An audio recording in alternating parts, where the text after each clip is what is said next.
Here we are again, a week later, and it is time to remove the spicy bag. Well, this smells really good now. I'm gonna remove the spice bag because it's probably fine. Actually, I'm gonna taste test this and just see first. This has been sitting for 8 days.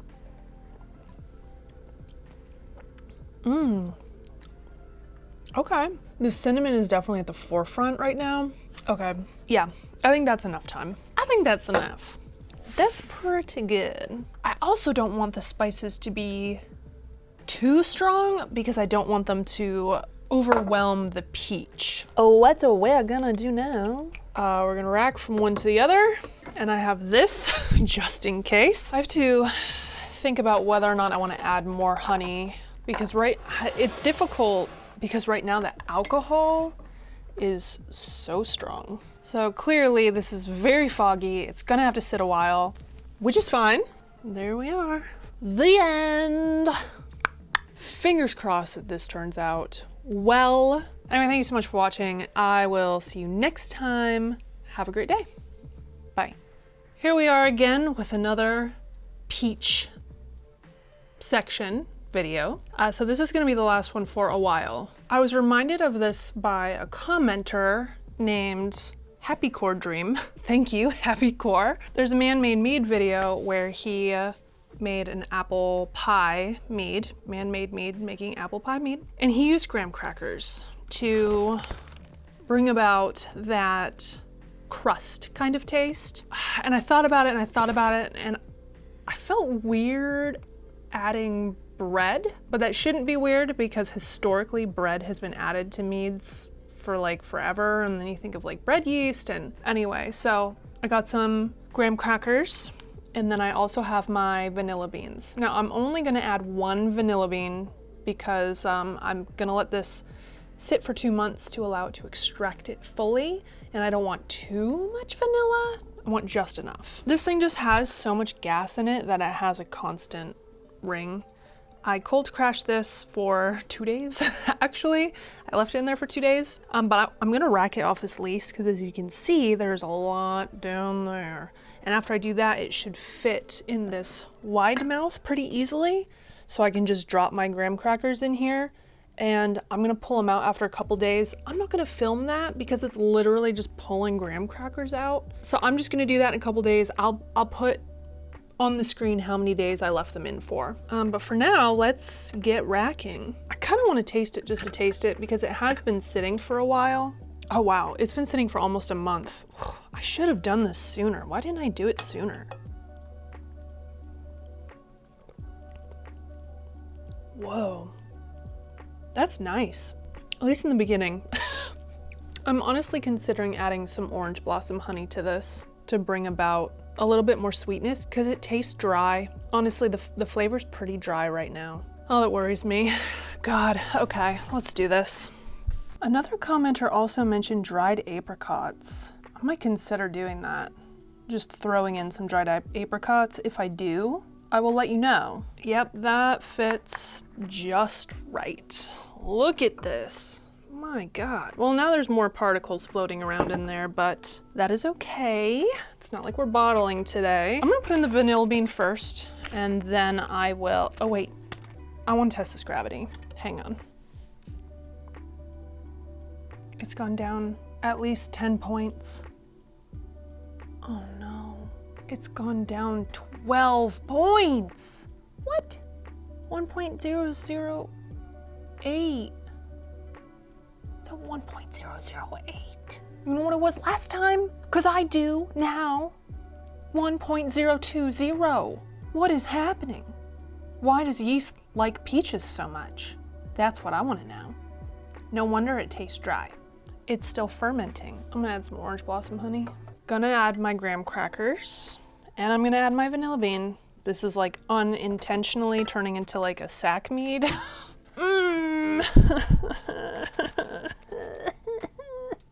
You know what will be very impressive is if this comes out legitimately good and not totally overpoweringly alcoholic. All right, sanitized spoon. All right, now it's back to about 1.020. I'll just leave it there for now. Later on, if I need to add more or if it continues to ferment, you know, the peach still exists. It's there alongside spices. The graham crackers will help a lot, I think, in adding a bit more body. I think dried apricots would be a great idea too. Etta, bless you, bless you, bless you, bless you. She had left a comment saying that a few dried apricots will help enhance peach flavor. I mean, I just think at this point, this thing's gonna need kind of all the flavor help it can get since it is so potent. Now, Man-Made Mead had added 3 to 4. I'm wondering if I should add 4.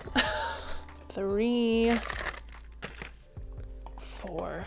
Man, this thing is just, it's something else. All right, everyone. Well, thank you so much for watching this video. Let me know if something like this has happened to you. If you also do not use sulfites, or there was a mead that you just decided not to sulfite and just see what happens. And then it went crazy and turned into a high alcohol, or what? I like hearing other people's experiences and things that they have gone through, because this is definitely an experience. This is the only time I've used peaches. So thank you so much for watching, and I will see you again in a couple of months or something. Bye. Continuing on from our video, it has been a full month since I filmed that last piece. And today we are going to be adding our dried apricots. Bless you, Etta, who recommended apricots. And at first I did have a hard time finding them, actually. I went to Kroger, couldn't find them. I had actually like bought some fruit, not even apricots because they weren't in season. I bought some fruit to dry, and then I waited too long and they all got nasty. Oh gosh. So then I took a trip to Whole Foods, and what do you know? 365 brand organic Turkish apricots. Organic apricots, that's it. And you can tell by looking at them, they are definitely oxidized. They've got this ugly brown color to them, unlike the ones at Kroger that were like this really vibrant orange.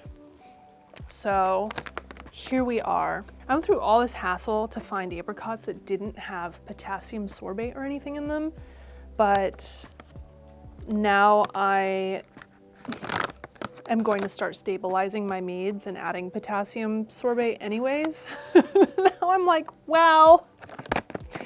Not that they were like any extra amount of money, because they weren't really.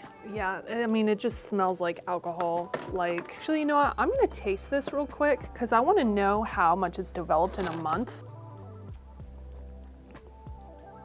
Oh my God. It is becoming very pie-ish. Wow.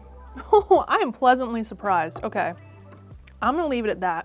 I didn't know if this was gonna work. So I'm just gonna slice these. Like, I'm gonna make them into slices because I want a really good amount of extraction. I don't know if I'm gonna need to put this whole bag in here now. I mean, I do want a good strong peachy flavor. And right now you do get the peach, but it's not very prominent. I think the spice is a little bit more prominent than the peaches. But these are gonna be sitting in here for like a month because I want that vanilla bean to fully extract as well. I might put in like just half this bag. No, it's probably about 4 ounces. Kind of a tough decision for me to make. What do you guys think?